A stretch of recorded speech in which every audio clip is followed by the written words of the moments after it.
अमित शाह जी ने 18 जुलाई 2023 को एक पोर्टल लॉन्च किया था और कहा गया था कि सहारा इंडिया के जितने भी निवेशक हैं इन सभी लोगों का पैसा ब्याज समेत वापस किया जाएगा। जब निवेशक रात दिन जागकर सीएससी द्वारा आवेदन किया उसके 45 दिन के अंदर भुगतान करने को कहा गया था, लेकिन 85 दिन बीत जाने के बाद किसी भी जमाकर्ता का एक भी रुपये वापस नहीं मिल पाया है। आज निवेशक खून पसीने की आंसू रो रहा है।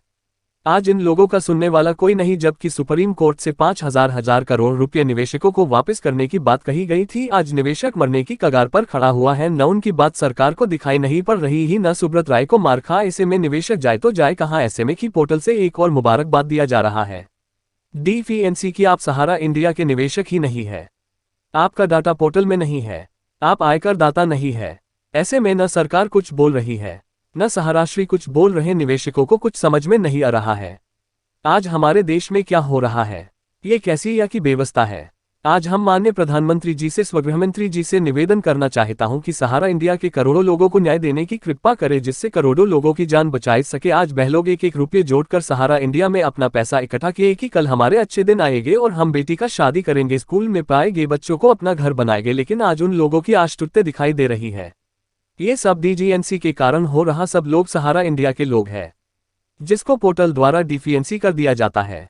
जो कुछ कमियां है उसको सहारा और सीआरसी द्वारा दूर करके सभी सहारा इंडिया के निवेशकों को न्याय दिया जाए।